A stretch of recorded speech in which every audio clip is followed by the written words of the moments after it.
अस्सलाम वालेकुम।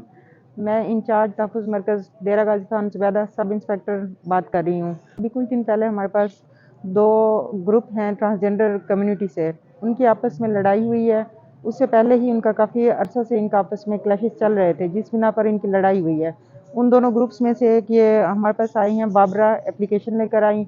इन्होंने राब्ता किया हमारी वीएसओ शब्बो रानी के साथ, जिन्होंने इनका केस तहफ़्फ़ुज़ मरकज़ में लेकर आए हैं। हमने इनका केस इन दोनों पार्टीज़ को मैंने बुलाया तहफ़्फ़ुज़ मरकज़ में, इनकी आपस में सुलह कराई है, इनके मामले को हल किया है और जनाब आईजी साहब डॉक्टर उस्मान अनवर साहब की विजन के मुताबिक तहफ़्फ़ुज़ मरकज़ ट्रांसजेंडर कम्युनिटी के लिए भरपूर किरदार अदा करेगा और इनके मसाइल को अव्वलीन तरजीह पे हल किया जाएगा। हमारी वीएसओ हैं शब्बो रानी, इन्होंने जो है ना हमारा अब बड़े एहसन तरीके से मसला हल कराया है। और साहब की डीपीओ साहब की, आईजी पंजाब उस्मान अनवर साहब की, जिन्होंने हमें सपोर्ट किया और हमारा साथ दिया। मेरा तमाम हमारी जितने भी ट्रांसजेंडर कम्युनिटी के मेंबर्स हैं उनसे भी मेरा यही पैगाम है कि उनके साथ कोई भी मामला हो तो वो आकर हमारा ये जो तहफ़्फ़ुज़ सेंटर खोला गया है इधर आके अपना इश्यूज़ का हल ढूंढें।